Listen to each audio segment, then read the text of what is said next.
వెళ్ళి టాక్సీ తీసుకురా. అలాగే. ఇలా చూడు, మళ్ళీ ఏమైంది? నేనేం చెప్పాలనుకుంటున్నానంటే మనందరం వెనక వైపు నుండి వెళ్ళిపోదాం. వెనక నుంచి ఎందుకు సరళ? ఎందుకంటే అత్తయ్య, ముందు నుంచి వెళ్తే వీధిలో అందరూ చూస్తూ ఉంటారు కదా. వాళ్ళలో చాలా మందికి ఈ విషయం తెలిసిపోయింది, ప్రజ్ఞ జైలుకు వెళ్ళొచ్చిందని.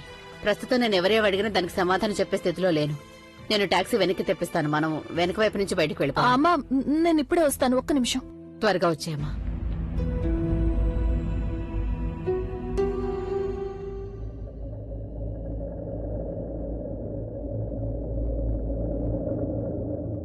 ఒకవేళ నేను గిటార్కి బదులుగా నిన్ను దగ్గరికి తీసుకోవాలనుకుంటే అప్పుడు నీకెలా అనిపిస్తుంది? ఒకవేళ నువ్వే నా పాటగా మారిపోయావని చెప్తే అప్పుడు నీకెలా అనిపిస్తుంది? నేను ఇలా అనొచ్చు లేదో తెలియదు, కానీ నువ్వు ఫ్యాన్కి తక్కువ భార్యకి ఎక్కువలా అనిపిస్తున్నావు. మీరు లేకపోయినా మీ ఫోటో ఉంది కదా, మీ జ్ఞాపకంగా దీన్ని నాతోనే తీసుకువెళ్తాను. ప్రజ్ఞ, కాస్త త్వరగా రామ్మా. ఎందుకు తను ఇంతసేపు చేస్తోంది?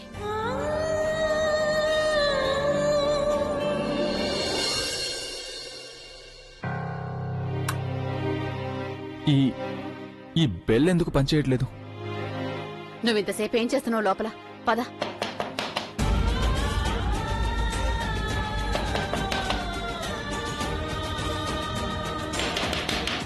అమ్మా, ఎవరు వచ్చినట్టున్నారు, నేను వెళ్ళి చూసేస్తాను. పక్కింటి వాళ్ళు అయి ఉంటారులే, మనల్ని దెప్పిపడడం కోసం వచ్చారు. నాకు ఇప్పుడు ఎవరి ప్రశ్నలకి సమాధానం చెప్పాలండి. పదను.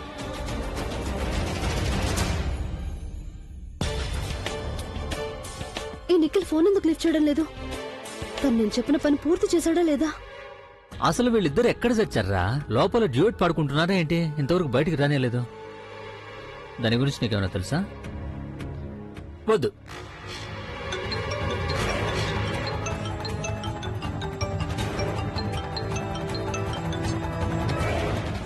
డార్లింగ్, నువ్వింతవరకు ప్రెగ్నెంట్ చంపావా లేదా చెప్పు. డార్లింగ్, నేనిప్పుడు ప్రజ్ఞ వాళ్ళ ఇంటి బయటే ఉన్నాను. వాళ్ళిద్దరూ లోపల ఉన్నారు, అందుకని నేను వాళ్ళ ఇంటి బయటే ఉన్నాను. వెయిట్ చేస్తున్నాను, వాళ్ళిద్దరూ రాబోతున్నారు. నువ్వే మాత్రం కంగారు పడకు. వాళ్ళిద్దరూ బయటకు వచ్చాక నేను ప్రజ్ఞాని అభిని ఇద్దరిని ఫినిష్ చేసేస్తాను. నీ ఉద్దేశం ఏంటి నిఖిల్? ఇద్దరేంటి? ఎందుకు ఇలా నోరు పారేసుకుంటుంది తను? నేను నిన్ను ప్రెగ్నెంట్ చంపమని చెప్పాను. అభి గురించి నువ్వు ఆలోచించొద్దు నిఖిల్. దేని గురించి నేను ఎప్పుడూ ఆలోచించండి, కానీ ఇంతవరకు నాకు అవకాశం దొరకదు. కానీ ఇప్పుడు మాత్రం నువ్వు నాకు అడ్డు రావద్దు. ప్రజ్ఞ గురించి చెప్పాలంటే తను నీకు శత్రువు, అలాగే అభి నాకు శత్రువు. తను నీకు ప్రెగ్నెంట్ చంపాలనుంది, అడ్డు తొలగించుకోవాలనుంది. అలాగే నాకు అభిని అడ్డు తొలగించుకోవాలనుంది. అందులో తప్పే ఉంది చెప్పు నువ్వు. నీకు తెలియదు తను, ఈ అభి కారణంగా నేను ఎన్నో కష్టాలు అనుభవించాల్సి వస్తుంది. ఇండస్ట్రీలో బ్లాక్ లిస్ట్ లో పెట్టేశారు నన్ను. ఇక ఇప్పుడు అభివంత్ వచ్చింది. తను పర్మనెంట్ గా ఈ లోకల్ నుంచి బ్లాక్ లిస్ట్ లోకి వెళ్ళడానికి. ఇలా చూడు, నేను నీకు ప్రెగ్నెంట్ చమ్మని చెప్పానంతే. అభి వైపు కన్నెత్తి చూసినా సరే నేను ప్రాణాలతో వదలు నిన్ను. డార్లింగ్, నీ పని నేను పూర్తి చేస్తున్నాను, ఇంకా ఎందుకు కంగారు పడుతున్నావు? నేను నా జీవితంలో, ఇన్ఫాక్ట్ నేను నా పర్సనల్ లైఫ్ లో ఏమేం చేస్తానో దాని గురించి నీకు అవసరం లేదు. Okay, tata, bye. Hello hello Nikhil. Oh no, ఇప్పుడు నేనేం చేయాలి? నేను అభిని పొందడం కోసం ఇదంతా చేస్తున్నాను, కానీ ఇప్పుడు నిఖిల్ తనని చంపడానికి సిద్ధంగా ఉన్నాడు. లేదు, నేను నిఖిల్ అలా చేయనివ్వను. తనని ఖచ్చితంగా ఆపుతాను. ఈ రోజు మీ ఇద్దరు ఈ నిఖిల్ బారి నుంచి తప్పించుకోలేరు. మీ ఇద్దరికి ప్రేమించుకోవాలని చాలా ఆశగా ఉంది కదా. అందుకే ఈ రోజు నేను మీ ఇద్దరినీ ప్రేమ కోసమే ఎప్పటికీ శాశ్వతంగా ఆ పైవాడి దగ్గరికి పంపించేస్తున్నాను. ఎందుకంటే ప్రతిసారి మీరిద్దరూ ఒకరినొకరు కాపాడుకుంటున్నారు. అందుకే ఈ రోజు నేను మీ ఇద్దరిని ఒకేసారి చంపేస్తున్నాను. అప్పుడు ఈ ప్రజ్ఞ అభిని కాపాడే అవకాశం ఉండదు, అలాగే అభికి ప్రజ్ఞని కాపాడే అవకాశం ఉండదు. మీ ఇద్దరి ప్రేమ శాశ్వతంగా నిలిచిపోతుంది. ఏ ప్రేమైనా నిలిచి ఉండేది చనిపోయిన తర్వాతే కదా.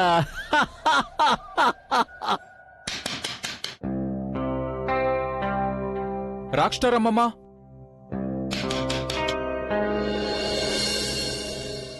హలో సార్, ఎందుకు తలుపలా కొడుతున్నారు? అది నేను ఇందాకటి నుంచి డోర్ నాక్ చేస్తున్నాను, కానీ ఎవరూ తెరవట్లేదు. ఇంట్లో ఎవరు లేరేమో. లేదది నాకు, అది నేను, ఏంటది? అది నాకెవరో అరవడం వినిపించింది. ఎవరో లేడీ అరుపు. లేడీ? బహుశా సరళ ఆంటీ గొంతయి ఉండొచ్చు. సరళ గారా? ఆవిడ కింద పడిపోలేదు కదా? అయి ఉండొచ్చు. ఎవరైనా దొంగ దూరు ఉండొచ్చు. అయ్యుండొచ్చు. ఆ? అంటే అతను లోపలికి వెళ్ళి ఉంటాడు, అందరినీ కట్టేసి ఉంటాడు. ఆ కథలన్నీ తర్వాత తలుపు తెరవడానికి హెల్ప్ చేయొచ్చుగా, రండి త్వరగా. అరే చూడండి, ఒక్క నిమిషం వెనక్కి వెళ్ళండి.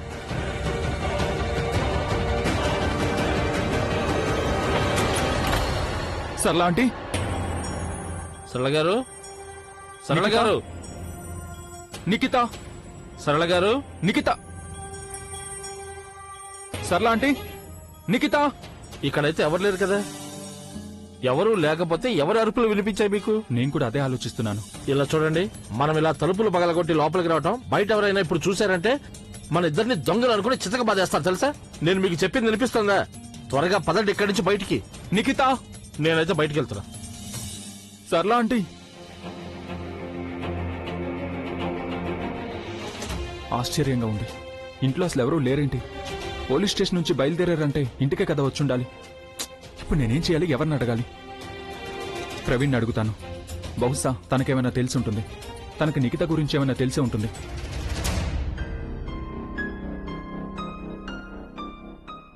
ఇలా ఎందుకు జరుగుతుందో తెలియడం లేదు. నిన్నటి వరకు అంతా బానే ఉంది, కానీ ఈరోజు ప్రెగ్నెంట్ వదిన జైలుకి వెళ్ళొచ్చింది. ఆంటీ నా మీద కోపంగా ఉన్నారు. ఇక అభికి ఏమీ గుర్తు రావడం లేదు. ఏదీ సరిగ్గా జరగడం లేదు.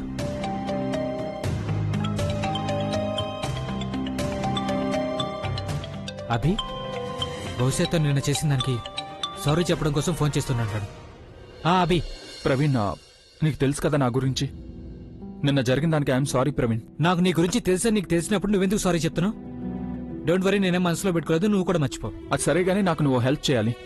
అది నిన్న నేను చాలా పెద్ద తప్పు చేశానని రియలైజ్ అయ్యాను. అందుకని నేను నిఖితాన్ని విడిపించడం కోసం పోలీస్ స్టేషన్కి వెళ్ళాను. కానీ అక్కడికి వెళ్ళాక నాకు విషయం తెలిసింది. తన ఫ్యామిలీ మెంబర్స్ వచ్చి తనకి బెయిల్ ఇచ్చి తీసుకెళ్లారని. ఆ తర్వాత నేను వాళ్ళ ఇంటికి వచ్చి చూస్తే ఇక్కడ ఇంట్లో ఎవరూ లేరు. వాళ్ళు ఎక్కడికి వెళ్ళారో నీకేమన్నా తెలుసా? ఏంటి, ఇంట్లో ఎవరు లేరా? ఆహా. కానీ అభి కాసేపటి క్రితం నేను అక్కడే. కాసేపటి క్రితం నువ్వు ఇక్కడ అంటే ఏంటి? అభి, అది యాక్చువల్లీ ఏం జరిగిందంటే, నేను నువ్వు ఏమీ చేయలేకపోయేసరికి మిగతా వాళ్ళ ఫ్యామిలీ ఒంటరి వాళ్ళు అయిపోయారు. వాళ్ళని హెల్ప్ అడిగారు, నేను కాదనలేకపోయాను. అందుకని నేను మిగతా ఫ్యామిలీతో కలిసి తనకి బెయిల్ ఇప్పించడానికి పోలీస్ స్టేషన్కి వెళ్ళాను. ఆ తర్వాత నేను వాళ్ళని ఇంటి దగ్గర డ్రాప్ చేశాను. 20 నిమిషాల క్రితం నేను వాళ్ళని డ్రాప్ చేశాను. ఎంతలో నువ్వు వాళ్ళకి హెల్ప్ చేసి నాకు ఒక్క మాట కూడా చెప్పలేదు. అభి, నేను నీకేమని చెప్పాలి? నువ్వు ఎంత కోపంగా ఉన్నావంటే నేను కోపంగా ఉన్నాను ఎందుకంటే నువ్వు ఆలియా మీద. సరే అది వదిలే, నాకు చెప్పు. నువ్వు 20 నిమిషాల ముందు వాళ్ళని ఇంటి దగ్గర డ్రాప్ చేస్తే మరి ఇప్పుడు వాళ్ళు ఎక్కడికి వెళ్ళినట్టు? వాళ్ళు అక్కడే ఉండాలి అభి. సరే, నాకు ఒక 5 నిమిషాలు టైం ఇవ్వు, నేను తెలుసుకొని చెప్తాను. ఓకే, సరే, బాయ్. ఓకే ప్రవీణ్, కాస్త త్వరగా చెప్పు. నేనెందుకు ఇలా చేశాను? నా మనసు మాట వినడానికి చాలా ఆలస్యం చేశాను. నేను చాలా పెద్ద తప్పు చేశాను. నువ్వు అసలు ఎక్కడున్నావు నీకు?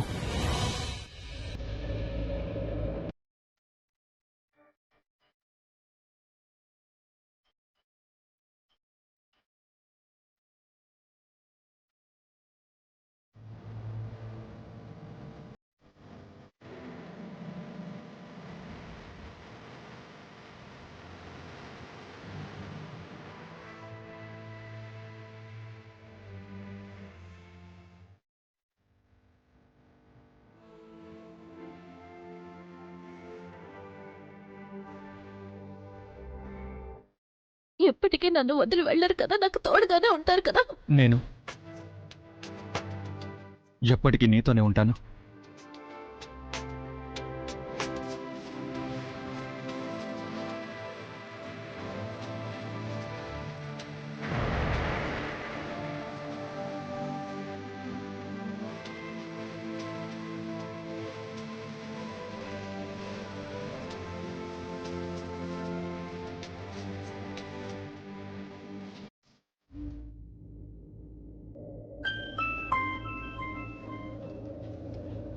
హలో.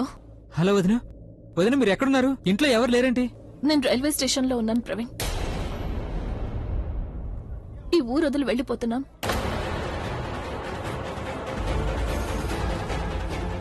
ఏంటి, ఊరు వదిలి వెళ్ళిపోతున్నారా? కానీ ఎందుకు? నేను ఒక్కదాన్నే కాదు, అమ్మ, నానమ్మ, మేమందరం వెళ్ళిపోతున్నాం. ఎందుకంటే ఇదే కరెక్ట్ ప్రవీణ్. మా బంధం సంగతి తర్వాత ఆయనకి నా పేరు కూడా గుర్తులేదు. ఆయనకి నా గురించి ఆలోచన లేదు, దిగులు లేదు. అదే కాకుండా ఆలియా, తన్ను కూడా నేను ఆయనకి దూరంగా ఉండాలని కోరుకుంటున్నారు. నేను వెళ్లిపోవడమే అందరికీ మంచిదని అనిపిస్తోంది. వదినా, మీరు అనుకుంటున్నదంతా నిజం కాదు. అభికి ఏమీ గుర్తు లేకపోవచ్చు, కానీ మీ గురించి చాలా ఆలోచిస్తున్నాడు. ఎంత అనేది మీరు ఊహించలేరు కూడా. వదినా, అభి మీ గురించి ఎంతో కేర్ తీసుకుంటున్నాడు. అలాగే వదినా, మీరు ప్లీజ్ మీరు అర్థం చేసుకోవడానికి ప్రయత్నం చేయండి. ప్రవీణ్, ఇప్పుడు ఈ మాటల వల్ల ఎలాంటి ప్రయోజనం ఉండదు. నేను నిర్ణయించుకున్నాను. నాకు తెలుసు నువ్వు ఆయనకి స్నేహితుడివి. ఆయన ఏం చేసినా నీకు కరెక్ట్ అనిపిస్తుంది. ముందు నేను కూడా అలాగే ఉండేదాన్ని, కానీ ఇప్పుడు వదినా, మీరు అర్థం చేసుకోవట్లేదు. నేను చెప్పేది ప్రవీణ్, నేను చెప్తున్నాను కదా ఇప్పుడు వీటి వల్ల ఏ ప్రయోజనం ఉండదని. ఇది చాలా మంచి విషయం. నువ్వు ఆయనకి తోడుగానే ఉండు. అది చూస్తే నాకు సంతోషంగా ఉంటుంది. ఎందుకంటే ఒకవేళ నేను లేకపోయినా అప్పుడు నువ్వు ఆయనకి తోడుగా ఉంటావు కదా. మీరు ఎక్కడికి వెళ్ళడానికి వీల్లేదు. మీరు అభికి తోడుగా ఉండాలి. ప్రవీణ్, అలా ఎప్పటికీ జరగదు. నేను వెళ్తున్నాను. నువ్వు నేను చెప్పేది జాగ్రత్తగా విను. నేను ఆయన వదిలేసి వెళ్ళిపోతున్నాను, కానీ ఆయనకి నీ అవసరం చాలా ఉంది. ఆయనకి నువ్వు తోడుగా ఉండాలి. ఆయన జాగ్రత్తగా చూసుకోవాలి. నువ్వు నాకు మాట ఇవ్వు, ఎప్పుడు ఆయన్ని ఒంటరిగా వదిలిపెట్టను అని. వదినా, నేను ఎప్పుడు అభికి తోడుగానే ఉంటాను. కానీ చాలు ప్రవీణ్, ఒకవేళ నువ్వు ఆయనకి తోడుగా ఉన్నావంటే నాకు ఇక్కడి నుండి వెళ్ళడానికి కాస్త ప్రశాంతంగా అనిపిస్తుంది. నాకు తెలుసు అమ్మమ్మ కూడా ఉన్నారు, కానీ అదే ఇంట్లో ఆలియా తన్ను కూడా ఉన్నారు కదా. వాళ్ళెప్పుడూ ఆయనకి తప్పు దారి చూపిస్తూ ఉంటారు. కానీ ప్రవీణ్, నువ్వు ఆయనకి సరైన దారి చూపించాలి. నేను చెయ్యాలనుకున్న పనిని ఇప్పుడు నువ్వు చెయ్యాలి ప్రవీణ్. ఆయనకి నువ్వెప్పుడూ తోడుగా ఉండాలి. ఎప్పుడు ఆయన ఒంటరిగా వదలకూడదు. వదినా, నేను మీ నమ్మకాన్ని ఎప్పటికీ వమ్ము కానివ్వను. అలాగే నేను మిమ్మల్ని ఎక్కడికి వెళ్ళమను. మీరు ఎక్కడున్నారో ముందు అది చెప్పండి నాకు. ఇప్పుడు ఏ రైల్వే స్టేషన్ లో ఉన్నారు? అసలు మీరు ఎక్కడికి వెళ్తున్నారు? నేను బోరివలి స్టేషన్ లో ఉన్నాను. ఎంతకీ అసలు మీరు ఎక్కడికి వెళ్తున్నారు? ప్రవీణ్, అది నేను. అమ్మా, హలో వదినా. హలో అమ్మ, నువ్వేం చేస్తున్నావు? ఇలా చేయాల్సిన అవసరం ఏముందమ్మా? అవసరం ఉంది. మనం ఎక్కడికి వెళ్తున్నామో దాని గురించి ఎవరికి చెప్పడం నాకు ఇష్టం లేదు. అమ్మా, కానీ మన ప్రవీణ్ కి కూడా వద్దు. ఒకరికి తెలిసిందంటే తర్వాత మనం ఎక్కడికి వెళ్తున్నామో దాని గురించి అందరికీ తెలుస్తుంది. ఎవరికి తెలియకూడదని నేను కోరుకుంటున్నాను. మనం ఎక్కడికి వెళ్తున్నామో కనీసం నాకైనా చెప్తావా లేదా? ట్రైన్ లో కూర్చున్నాక తర్వాత అది ఎక్కడికి తీసుకెళ్తుందో నీకు తెలుస్తుంది కదా. ఇక త్వరగా పద, ఆలస్యం అవుతుంది. అత్తయ్య జానకి ట్రైన్ లో ఎదురు చూస్తూ ఉంటారు. రా.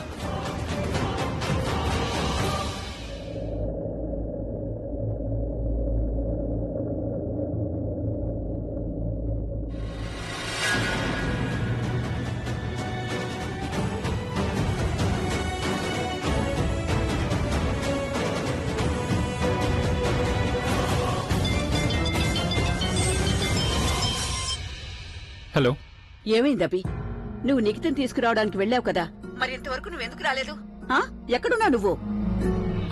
నానమ్మ, నేను పోలీస్ స్టేషన్కి వెళ్ళేసరికి తన ఫ్యామిలీ మెంబర్స్ అక్కడి నుంచి తన ఇంటికి తీసుకెళ్లిపోయారు. నానమ్మ, ఇప్పుడు నేను వాళ్ళ ఇంట్లోనే ఉన్నాను, కానీ ఇక్కడెవరూ కనిపించట్లేదు నానమ్మ. సామాన్లన్నీ చెల్లా చెదురుగా పడున్నాయి. అలాగే కబోర్డ్లో బట్టలే లేవు. ఇదంతా చూస్తుంటే వాళ్ళందరూ వెళ్ళిపోయారనిపిస్తుంది. హరి, వెళ్ళిపోయారా? అలా ఎలా వెళ్ళిపోయారు అభి? ఎక్కడికి వెళ్ళిపోయారు వాళ్ళు? నువ్వు వాళ్ళని ఆపు అభి. ఎక్కడికి వెళ్ళనివ్వద్దు. వాళ్ళెక్కడికి వెళ్ళకూడదు. నేను చెప్పేది నీకు అర్థమవుతోంది కదా అభి? వాళ్ళు మన కుటుంబంలో ఒక భాగం అభి. వాళ్ళు కూడా మన ఫ్యామిలీని, అర్థమైందా? వాళ్ళు అలా ఎలా వెళ్ళిపోతారు? నేను చెప్పేది అర్థమవుతోందా? తను లేకపోతే అసంపూర్ణంగా అనిపిస్తుంది బాబు. అంతా అసంపూర్ణమే. ఈ ఇల్లు అసంపూర్ణం, ఈ కుటుంబం అసంపూర్ణం. నీకు అర్థమవుతోంది కదా అభి? నువ్వు కూడా తను లేకపోతే ఉండలేవు. నువ్వు తన్ని త్వరగా తీసుకురా. ఎలాగైనా సరే తన్ని తీసుకురా అభి. నానమ్మ, నువ్వు ఎందుకు ఇంత టెన్షన్ పడుతున్నావు? నేనున్నాను కదా. నేను మాట ఇస్తున్నాను. నేను తన్ని తిరిగి తీసుకొస్తాను. మీరు ప్లీజ్ రిలాక్స్ అవ్వండి నానమ్మ. ముందు తన్ని వెతుకు. ఎలాగైనా తీసుకురా తన్ని. అలాగే నానమ్మ. భగవంతుడా, అభికి ఎలాగైనా ప్రజ్ఞ కల్పించాలి. ఇదేంటి నానమ్మ ఎందుకు అలా మాట్లాడుతోంది? తను లేకపోతే అంతా సంపూర్ణమని. బంధాలు, బంధుత్వాలు, ఫ్యామిలీ అంతా. ఏమైంది నానమ్మకి?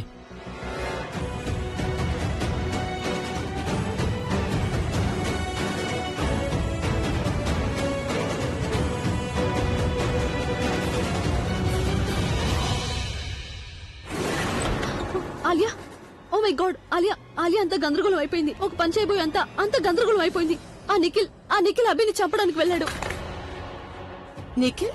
వీటన్నిటి మధ్యలో నిఖిల్ ఎక్కడి నుంచి వచ్చాడు? తను ప్రెగ్నెంట్ చంపడానికి వెళ్ళాడు, కానీ ఉన్నట్టుండి ఏమైందో తెలియదు. అభిని కూడా చంపేస్తాడమని అనుమానంగా ఉంది నాకు. కానీ నిఖిల్ ని వీటన్నిటిలో అసలు ఎవరు ఇన్వాల్వ్ చేశారు? నేనే. అది నేను అసలు ఏమనుకున్నానంటే తను ప్రెగ్నెంట్ చంపేస్తాడని. ప్రతిరోజు పడే ఇబ్బంది తొలగిపోతుంది. నీకేమైనా మతిపోయిందా ఏంటి? తను ఏమైనా చేయడానికి ముందు నువ్వు ఒక్కసారి కూడా ఆలోచించలేవా? నీకు ఒక్కసారి కూడా గుర్తు రాలేదా? క్రిందటిసారి తను ప్రజ్ఞని చంపడానికి బదులు అన్నయ్య చంపబోయాడు. అన్నయ్యకి యాక్సిడెంట్ అయ్యి జ్ఞాపక శక్తి పోయింది కాబట్టి మనం బతికిపోయాం, లేకపోతే ఇద్దరు చచ్చిపోయి ఉండేవాళ్ళం తెలుసా?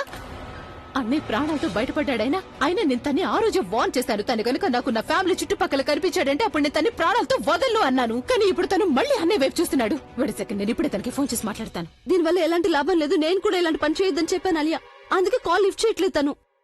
నేను నీ వల్ల ప్రతిసారి నాకు చాలా సమస్యలు వస్తున్నాయి. ఇంకా ఇక్కడే ఉండటం మంచిది కాదు. వెళ్ళి తను ఏం చేయడానికి ప్రయత్నం చేస్తున్నాడో చూసి తెలుసుకోవాలి. తను అన్నయ్య వైపుకు వెళ్ళడానికి ముందే నేను I got to kill him. Praveen, ఏమన్నా తెలిసిందా? అభి అతి కష్టం మీద నేను తెలుసుకున్నాను. వాళ్ళు బోర్వెల్లి స్టేషన్ లో ఉన్నారు. Railway station? అదేంటంటే అభి వాళ్ళు శాశ్వతంగా ఈ ఊరు వదిలి వెళ్ళిపోతున్నారు. ఏంటి? వాళ్ళు ఎక్కడికి వెళ్తున్నారో నీకేమైనా తెలిసిందా?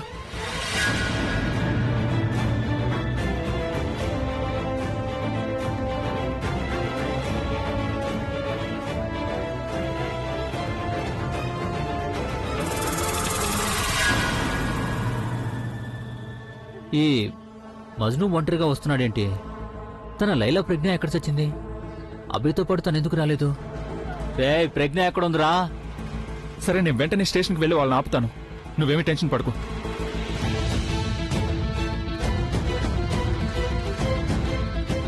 తను ఎక్కడికి వెళ్తున్నాడు రా?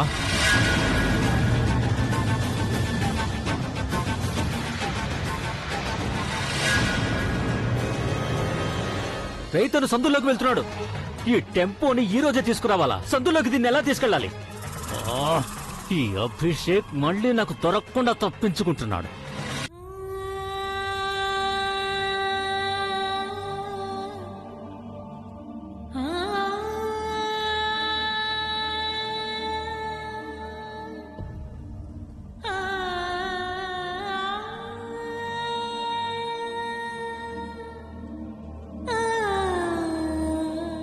ఎవరికోసం వెనక్కి తిరిగి చూస్తున్నావు?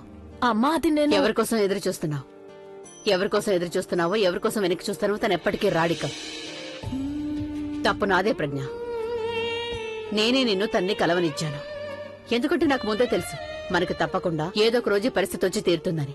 కాని నువ్వు అత్తయ్య కలిసి మీరిద్దరు ఏమనుకున్నారంటే అభిని కలిస్తే అంతా సర్దుకుంటుంది అని. నేను నిన్న ఆ రోజు బయటికి వెళ్ళనివ్వకుండా ఉండాల్సింది కదా. నువ్వు అభితో కలిసి ఉండాలని ఆ ఇంట్లో ఎవ్వరూ కోరుకోవటం లేదు ప్రజ్ఞ. అభి చెల్లెలు, తన వదిన, పిన్ని అందరూ తనుతోనే ఉండాలని కోరుకుంటున్నారు. తనంటే అభికి ఇష్టం ఉన్నా లేకపోయినా సరే తన్నునే తన భార్యగా అందరూ చూడాలని కోరుకుంటున్నారు. మరి వాళ్ళ బంధాన్ని తెచ్చడానికి మధ్యలో మనం ఎవరు? అమ్మా, నా బంధాన్ని నేను నీ కాపాడుకోగలను. బంధం ఎప్పుడో పోయింది ప్రజ్ఞ. అభి జ్ఞాపక శక్తితో పాటుగా మీ ఇద్దరి మధ్య ఉన్న బంధం తెగిపోయింది. నాకు గుర్తుంది నీ త్యాగాలు. నువ్వు అభి కోసం చేసినవన్నీ గుర్తున్నాయి. నీ ప్రాణాల్ని ప్రమాదంలో పడేసుకున్నావు. తన్నెంతగానో ప్రేమించా అవన్నీ కూడా గుర్తున్నాయి నాకు. నిజం చెప్పాలంటే ఒకవేళ ఆ రోజు నేను తను పోలీస్ స్టేషన్ నుంచి విడిపించడానికి అక్కడికి వస్తే, సరే పోలీస్ స్టేషన్ కి కాకపోయినా కనీసం ఇంటికొచ్చైనా నేను క్షమాపణ అడుగుంటే గనక, నేను నిజం చెప్తున్నా, నేను నిన్ను తనతో పంపించేసి ఉండేదాన్ని. కానసలు తను రానేలేదు. ఎందుకంటే తనకి ఎలాంటి తేడా లేదు కాబట్టి. తనకసలు నువ్వు గుర్తే లేదు. నిన్ను కేవలం తన సెక్రటరీగానే భావిస్తున్నాడు తను. తన కోసం నువ్వు అన్ని పనులు చేసి పెడుతున్నావు. అందుకే నువ్వు తనకి అలవాటైపోయావంతే. పైగా నువ్వు తను అర్థం చేసుకుంటున్నావు. అందుకని తనకి నువ్వు అంత బాగా నచ్చావు. నీకు తెలుసా, తనిప్పుడు తన చెల్లెలు అలాగే ఆ తన్నుతో కలిసి కూర్చుని తన పెళ్లికి ఏర్పాట్లు చేసుకుంటూ ఉండుంటాడు. నువ్వు మాటి మాటికి వెనక్కి తిరిగి చూస్తున్నావు కదా. ఒకవేళ తను నిన్ను కలవడానికి వస్తాడేమోనని. ప్రజ్ఞ తన జీవితంలో చాలా ముందుకెళ్లిపోయాడు. నువ్వు కూడా ముందుకు వెళ్లాలమ్మా. వెనక్కి తిరిగి చూడకు. ఆ బాధలన్నీ ఇక మర్చిపో. నువ్వు పడిన ఆ బాధలన్నింటినీ మర్చిపోమ్మా. మర్చిపో. అభి నీ జీవితంలోకి వచ్చాడనేది మర్చిపో. నువ్వు తనని ప్రేమించావనే విషయాన్ని కూడా మర్చిపో. మర్చిపో ప్రజ్ఞ. తన తన పేరిట కుంకుమ నువ్వు నీ నుదుటను దిద్దుకునే దానివే అని, తను దిద్దిన కుంకుమతో నువ్వు నీ తలరాతని ముడివేసుకున్నావనేది పూర్తిగా మర్చిపో. అన్నిటినీ మర్చిపో తల్లి. నువ్వు ఇవన్నీ మర్చిపోతేనే నీ జీవితంలో ముందుకెళ్లే అవకాశం ఉంటుంది. అన్నిటినీ మర్చిపోయి జీవితంలో ముందుకు సాగిపో.